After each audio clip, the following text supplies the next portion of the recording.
The old man shuffles onto the dimly lit bus, his weary eyes scanning for an empty seat. The air feels heavy, thick with an eerie silence that sets his nerves on edge. As he settles into a worn leather seat, he can't shake the feeling that something is terribly wrong. The bus lurches forward, its ancient engine groaning in protest. Streetlights flicker and fade as they leave the city behind, plunging deeper into the darkness. The old man's gaze wanders, taking in his fellow passengers. A chill runs down his spine as he realizes that no one seems to be breathing. Pale faces stare blankly ahead, their eyes devoid of life. A woman in a tattered wedding dress clutches a bouquet of wilted flowers, her skin an ashen gray. Her businessman in a once pristine suit sits motionless, his briefcase balanced precariously on his lap. The old man's heart races as he begins to understand the horrifying truth. He's not on an ordinary bus. This is a vessel for the departed, ferrying lost souls back to their eternal rest. The realization hits him like a punch to the gut. He's the only living passenger on this ghostly journey. Panic sets in as the old man frantically searches for an exit. But the doors remain stubbornly shut, the windows refusing to budge. He's trapped, surrounded by the spirits of the dead, each with their own tragic tale.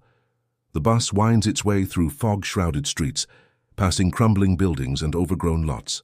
The old man's eyes widen in horror as he recognizes their destination, the sprawling cemetery on the outskirts of town. As they approach the iron gates, the ghostly passengers begin to stir. One by one, they rise from their seats, their ethereal forms gliding towards the exit. The old man watches in terrified fascination as they pass through the solid metal of the bus, disappearing into the misty graveyard beyond. Finally, the bus comes to a shuddering halt.